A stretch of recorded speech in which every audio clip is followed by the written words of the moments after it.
In the opening scene, we meet Sam, a skilled sniper assigned to eliminate a corrupt mayor. He isn't working alone. His spotter and comrade Ken is by his side. It is revealed that both Sam and Ken were once part of the British Special Forces, but now operate under a private military company. As they wait for their target, the two engage in a conversation about the existence of God. Sam firmly believes that God does not exist, and that once people die, their existence simply vanishes. Ken, on the other hand, has faith in God and an afterlife. After their discussion, Ken casually mentions that he has booked a hotel in Amsterdam for a 2-week vacation. He did this because they hadn't taken time off together in a long while, and the idea of Amsterdam's attractions, particularly the women, was enticing. Amused but non-committal, Sam says he can't promise to be there. Their target, the mayor, soon arrives, prompting Sam and Ken to make final preparations. Protesters have gathered outside the mayor's office, fully aware of his corrupt dealings, including an illegal arms trade. However, in front of the public, the mayor remains unfazed and greets his wife as if nothing is wrong. As Sam lines up his shot, the mayor's wife unexpectedly turns in his direction, shielding her husband at the last second. The sudden movement causes Sam to miss his first shot.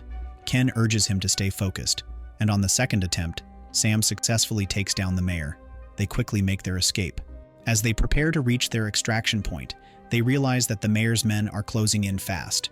With no other option, they fight their way into a nearby building, eliminating several guards along the way. However, once they emerge, more of the mayor's men are waiting for them. Overwhelmed and with no immediate escape, they are captured. Meanwhile, the police and FBI are also converging on the scene. Just when it seems they are about to be arrested, Sam and Ken make an unexpected move, overpowering their captors. After taking out the remaining guards, they manage to escape, disappearing aboard a garbage truck just as law enforcement arrives. Sometime later, Sam and Ken are on a flight back to the UK. Ken notices that Sam seems uneasy and asks if he's okay. Sam admits that he's still shaken by his earlier mistake of nearly hitting the wrong target. Ken reassures him, saying that both the mayor and his wife were corrupt and got what they deserved. Shortly after, Sam receives a call from their boss, Tamara, who checks in on them. Sam insists that everything went smoothly, but Tamara, sensing his distress, offers to arrange a psychologist for him. Sam declines, assuring her that he's fine and there's no need for concern. A few hours later, they land in the UK. Before parting ways, Ken reminds Sam of their upcoming trip to Amsterdam, emphasizing that the hotel is already booked. Sam responds that he hasn't decided whether he'll go. Over the following days, Sam isolates himself in his countryside home, spending his time jogging in the forest, chopping wood, and doing small tasks. He ignores repeated calls from Tamara until one day, frustrated, he finally answers. Tamara requests to meet him in the Netherlands, specifically in Amsterdam. As soon as the call ends, Sam remembers that Ken is already on vacation there. Without much delay, he boards a flight to Amsterdam, where Ken is waiting for him. Ken jokes that he thought Sam had been taken out by the mayor's men. As they drive to their hotel, Ken mentions that Tamara had also called him the day before, likely to assign them a new mission. Both men suspect that their break will be short-lived. However, before focusing on work, Ken insists that Sam enjoy 2 days of relaxation with him in Amsterdam. Upon arrival at the hotel, the manager greets them warmly and escorts them to their top-floor suite, which Ken had reserved well in advance. The suite is stunning, offering breathtaking views of Amsterdam. Even the bed is lined with silk, making Sam wonder why Ken chose such an extravagant place. Ken laughs and explains that the hotel was actually paid for by Tamara. When the manager moves to open the curtains, Sam immediately stops him. Despite the manager's insistence that the sunset view is beautiful, Sam prefers to keep the curtains closed, remaining cautious in case the mayor's allies are still after them. After the manager leaves, Sam reveals that he no longer wants to accept missions from Tamara.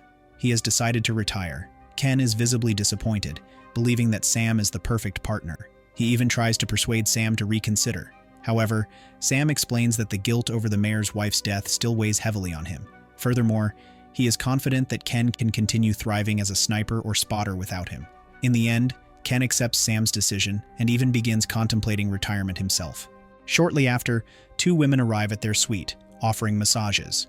Ken immediately relaxes, but Sam declines and instead strikes up a conversation. He asks for their names, and one introduces herself as Lily from Ukraine, while the woman in the red dress is Mona from Mexico.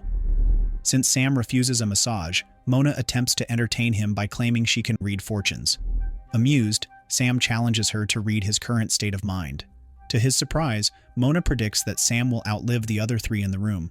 She also claims that he has strong faith and a deep belief in God. This makes Ken laugh, as he recalls Sam's earlier statement that he doesn't believe in God. Jokingly, Ken offers Mona $100 if she can produce a crystal ball like traditional fortune tellers. To their surprise, Mona immediately reveals one, which amuses both Ken and Sam. However, she soon admits that it's just a prop. Their laughter is interrupted when the hotel manager returns, accompanied by a waitress carrying their meal. The manager moves to reopen the curtains, insisting that the night view is spectacular. Sam, however, quickly orders them to be closed again. At that moment, a gunshot suddenly rings out, sending everyone into a panic, especially Lily and Mona. As Sam attempts to close the drapes using a remote, the waitress unexpectedly lunges at him. However, the enemy sniper mistakenly shoots her instead, killing her instantly. The situation escalates when the hotel manager also attacks Sam, leading to a struggle between them. During the fight, Sam accidentally falls onto the curtain remote, causing the curtains to open even further. Realizing they are exposed, the group scrambles for their phones, desperate to call for help.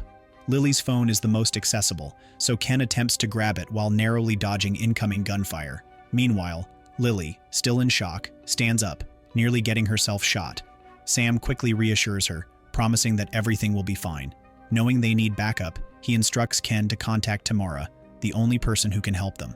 When the call connects, Ken urgently informs Tamara that they are under attack by an enemy sniper. Tamara immediately asks who could be targeting them, and Ken believes that. As Sam and his team speculated on the attack, they considered the possibility that the ambush could have been orchestrated by the mayor's group, whom they had eliminated 2 weeks earlier. CA advised them to remain patient, assuring that her team would neutralize the enemy sniper within 20 minutes. A short while later, Sam was suddenly attacked again by the hotel manager, who had somehow survived. Fortunately, Sam managed to fend off the attack, and Ken intervened, pushing the manager out of the hotel. However, as Ken took cover behind a door, the enemy sniper managed to shoot him, wounding him severely. 10 minutes later, Sam received a call from Tamara. She informed him that her team had successfully eliminated the enemy sniper and instructed him to look west, where a flashing light would confirm that the threat had been neutralized. Relieved, Sam felt reassured that they could now safely leave the hotel. However, before he could proceed, Mona urged him to stay cautious. Just as Sam peeked out of the window, another sniper fired at him, narrowly missing. In that moment, Sam realized the shooter was one of Tamara's own men. Growing suspicious, Sam demanded to know Tamara's true intentions. She confessed that it was all because Sam intended to retire, and she depended on him too much to let him go. Shocked, Sam asked how she had discovered his retirement plans and why she had targeted Ken as well. Tamara revealed that the hotel had been bugged, and she suspected that if Sam retired, Ken would follow. Meanwhile, the sniper, still following Tamara's orders, continued firing. Amid the chaos, Lily, terrified, stepped out of hiding, only to be shot. As things spiraled further out of control, only Sam and Mona remained standing. Desperate to shield himself from the sniper, Sam reached for the curtain remote, but it was broken, leaving the curtains wide open. Tamara also disclosed that she had intercepted all communication signals in the room, preventing Sam from reaching anyone for help. Realizing that Tamara was monitoring them via the hotel's CCTV, Sam destroyed the camera, enraging her further. She vowed that Sam would never escape, as she had complete control over the door's locking system. With no way out, Sam could hear the sound of Tamara's men approaching. Thinking quickly, he ordered Mona to hide while he dived toward a table, retrieving his weapon. He fired at the spotter outside, but soon found himself under heavy gunfire from Tamara's remaining soldiers. One of them managed to capture Mona, using her as leverage to force Sam into surrendering. As Sam weighed his options, Mona asked if they still had any hope of survival. Sam admitted he wasn't sure. As Tamara's forces closed in, he confessed that his firearm was across the room, out of reach. In a critical moment, Mona handed Sam a photo of her child and made him swear that if she didn't make it, he would adopt her child and ensure their safety. Moments later, Tamara's men burst into the room, forcing Sam into another brutal fight. Just as one of the last gunmen was about to shoot Sam, Mona intervened, using her rifle to save him. Unfortunately, she was fatally shot by an enemy sniper. Enraged, Sam picked up his rifle and fired with precision, taking down the remaining sniper. Though victorious, he was still trapped in the room, with Tamara maintaining control over the exit. Moments later, Sam discovered that Ken was still alive. He rushed to his side, where Ken, struggling to speak, revealed that the only way out was to jump from the building. Given that they were on the top floor, this seemed impossible. Before they could act, they were attacked again, this time by a drone controlled by Tamara. Sam fired at the drone multiple times, but it was incredibly durable. Meanwhile, Ken was busy working with the silk sheets in the room, crafting something. Spotting a gas stove on the balcony, Sam shot at it, triggering an explosion that successfully destroyed the drone. He then rushed back to Ken, only to find that he had succumbed to his injuries. However, upon seeing Ken's silk sheet creation, Sam realized what he had been planning. Without wasting any time, he attached the silk sheet to the balcony and leaped over, using Ken's last effort to escape. A few months later, the scene shifts to Dubai, where Tamara is seen relaxing while speaking on the phone. The voice on the other end is none other than Sam, who has come to exact revenge. Confident, Tamara told him that he would never find her, as she had left her home country. However, Sam calmly responded that he was already aware of her location in Dubai. Shocked, Tamara immediately rushed out of the airport, still on the phone with Sam. As she approached a restroom, a young girl playing a game switched the restroom signs. Realizing she was in danger, Tamara hung up, convinced that Sam would never reach her. She also instructed her guards to stay alert while she entered the restroom. Moments later, a janitor walked in. It was Sam. A gunshot rang out, prompting Tamara's guards to rush inside. More shots followed. When the dust settled, Sam emerged from the restroom, holding the hand of the young girl, Mona's child, who was now under his protection. Thanks for watching. If you're new to the channel, don't forget to subscribe for more recaps. Until next time, have a great day.